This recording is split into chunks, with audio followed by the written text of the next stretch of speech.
तो लोकसभा स्पीकर ने फैसला सुना दिया कि विपक्ष की निंदा होनी चाहिए। ब्रेकिंग न्यूज, विपक्ष की निंदा होनी चाहिए, विपक्ष जो है वो नकारा है। अगर ऐसे ही डिबेट करनी, एक तरफा ही बोलना है, जज बन जाना है, तो फिर बाकी बोल के मतलब क्या है अमीश भाई? बात तो तब होती है जब बराबरी का अवसर मिले ना। किसकी जिम्मेदारी थी सदन चलाने की? क्या सरकार की कोई जिम्मेदारी नहीं है? अगर एक ब्रेकिंग न्यूज ये भी चल जाती, सरकार के लोग निकम्मे हैं, ब्रेकिंग न्यूज करोड़ों घंटे करोड़ों रुपए स्वाह कर दिए जनता के, तब लोगों को लगता कि हाँ यार पक्ष विपक्ष में एक ही चश्मे से देखा जाता है। अरे भैया बार बार विपक्ष को कोसते हो, जिसकी जिंदगी का स्टाइल ही शहंशाह जैसा हो, सुल्तान आजम जैसा हो, जिसके यहाँ तानाशाही और अहंकार चरम पर हो, जहां लोकतंत्र नाम की कोई चीज ना हो, केवल दो नेता ही सबसे सर्वोपरि हो, वहां के लोग पाठ पढ़ा रहे हैं कि विपक्ष डरा हुआ है। शिंदे जी ने इसीलिए पार्टी छोड़ी, उन्होंने बोला उद्धव ठाकरे की सेना में लोकतंत्र नहीं था, हम बीजेपी के साथ जीत के आए लेकिन कांग्रेस के साथ चले गए। लोकतंत्र तो समाप्त तभी हो गया था जब कांग्रेस के साथ गई शिवसेना। फर्श से उठाकर जिसको अर्श पर बिठा दिया, यही तो वो है। भी अगर अपनी भावनाओं से आहत है, वो भी आहत है। बैठे थे वो अर्श पे चले गए। आप ये नहीं मानते जनता ने शिंदे को वहां तक पहुंचाया? आप मानते हैं आपने पहुंचाया? अरे मौका पार्टी देती है, मौका पार्टियां देती हैं। तो पार्टी मोदी जी को बीजेपी ने मौका दिया तो मोदी जी वहां तक पहुंचे। पार्टी तो अब शिंदे की है। अरे आज हो गई है, शिवसेना शिंदे की आज हो गई है ना, आप कॉपी है। अरे ठीक है, चुनाव आयोग, ईडी, सीबीआई इनकी मदद से हो गई है। जिस दिन ये कमजोर हो जाएंगे वापस हमारी हो जाएगी। ये कौन सी बहुत बड़ी बात है राजनीति में? ओके, सुधांशु त्रिवेदी। देखिए मैं आनंद दुबे जी ने जो बात बोली तो मुझे एक पुरानी बात याद आ गई। इनके मुंह से रिमोट शब्द निकला। मुझे याद है जब पहली सरकार भाजपा शिवसेना गठबंधन की बनी थी 95 से 2000 के बीच में, बाला साहब ठाकरे ने उस समय मनोहर जोशी जी आपके सीएम बने थे।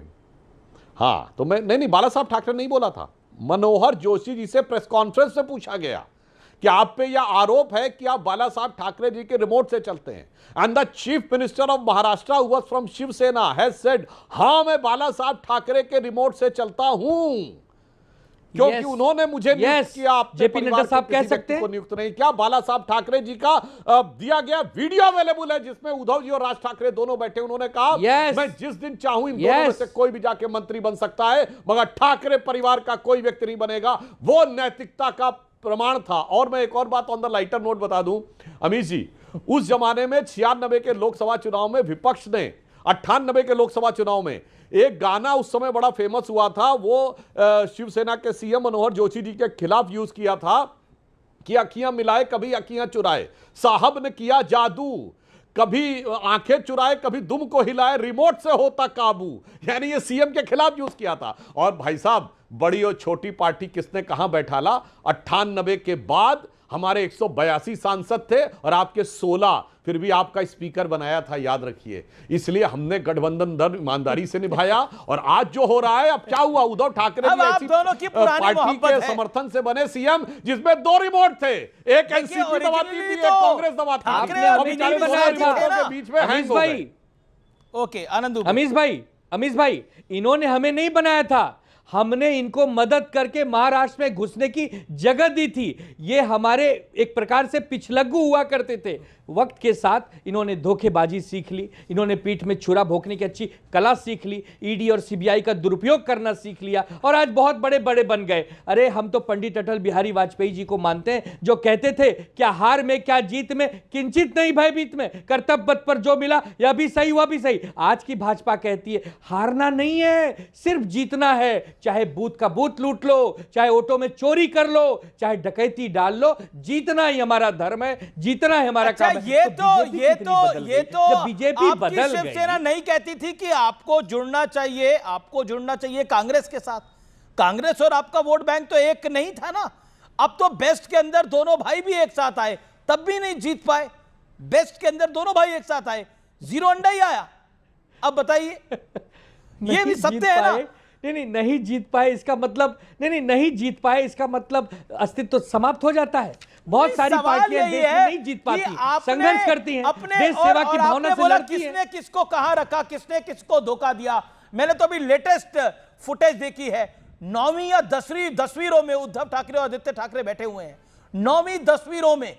और अमित शाह मातोश्री गए थे मिलने के लिए, राजनाथ सिंह मातोश्री जाते थे मिलने के लिए, 100वीं रो में अडवाणी मातोश्री जाते थे मिलने के लिए। 100वीं रो में भी ये 100वीं रो में भी बैठा जाए और सम्मान मिले वो ज्यादा उचित है। महाजन मातोश्री 100वीं रो में भी बैठा जाए और सम्मान मिले वो ज्यादा उचित है। पहली रो में बिठा के किसी को आप तमाचा मारे, किसी को बेइज्जत करें, उससे अच्छा तो 100वीं रो में बैठ के सम्मान पाए। अरे दिल्ली तक आए थे उद्धव ठाकरे, दिल्ली तक आए थे के घटक दलों की क्या स्थिति है, लेकिन आज एनडीए के घटक दलों की क्या स्थिति है, दिल्ली कितना आगे बैठते हैं और कितना बोल पाते हैं, ये आप भी जानते हैं और हम भी जानते हैं। Okay, Sudhanshu Trivedi 40 second, then Satish. मुझे लगता बस एक फैक्चुअल करेक्शन कर दूं। आनंद दुबे जी ने कहा कि इन्होंने हमको स्थान दिया। भाई साहब, आप क्या बात करते हैं? राष्ट्रीय स्वयंसेवक संघ 1925 में बना था महाराष्ट्र की ही धरती के ऊपर, और आप कह रहे हैं कि 1990 में आके आपने हमको स्थान दिया। इसी अहंकार ने आपको इस स्थिति में पहुंचाया है, इसलिए ध्यान रखना चाहिए। और सम्मान की बात है तो मैं पूरे ईमानदारी से कहना चाहता हूं कि आपको कितना सम्मान मिला, और आज आपका जो सम्मान है, अगर कुर्सी ही सम्मान थी तो कुर्सी के सम्मान से किसी को सम्मान नहीं मिलता। आप देख लीजिए, बहुत से लोग हैं जो राहुल गांधी जी आ तो गए नेता प्रतिपक्ष की कुर्सी के ऊपर, और बाकी छोड़ दीजिए।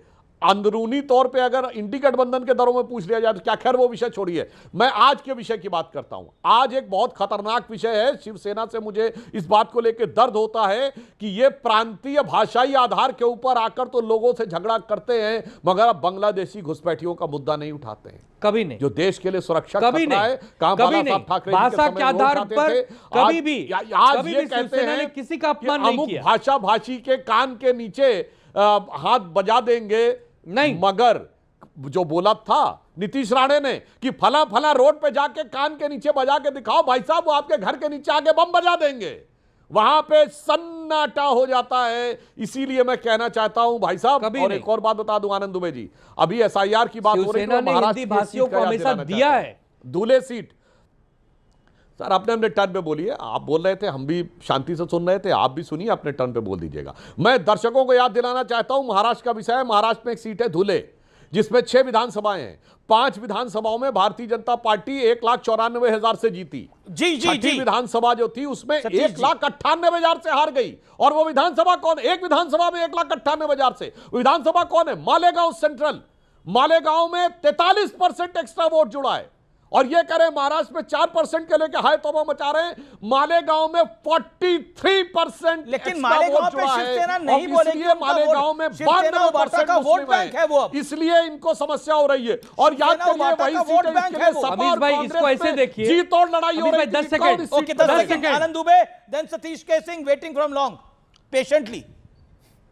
इसमें भारतीय जनता पार्टी के प्रवक्ता और नेता असफल हुए हैं ये समझाने में कि सबका साथ सबका विकास कहने वाले आदरणीय प्रधानमंत्री जी नरेंद्र मोदी जी की जो भारतीय जनता पार्टी महाराष्ट्र इकाई है वो अल्पसंख्यकों का विश्वास जीतने में कहीं न कहीं असफल हुई है। और अल्पसंख्यकों ने अगर इंडिया गठबंधन का साथ दिया है तो ये मोदी जी की जो योजना है सबका साथ सबका विकास ये फेल हो गई है। ये बात मानना चाहिए, ये बात मानना चाहिए। में निपट गए हैं। पहले आप उनके वोट पे डिपेंडेंट नहीं थे, अब आप उन्हीं के वोट पे डिपेंडेंट हैं। हमारे साथ तो हिंदू भी है, हमारे साथ मुसलमान भी है। ऐसे ही करते रहेंगे तो हाल और बुरा होगा। मुसलमान दोनों हैं। यही तो प्रधानमंत्री जी का सपना रहा है ना, कहना कुछ करना कुछ, जो कहूंगा वो करूंगा नहीं, जो करूंगा वो कहूंगा नहीं। ये कौन से सलमान खान मत बनिए, सलमान खान मत बनिए, नेता बनिए, लेकिन इसका लाभ आपको नहीं मिलेगा।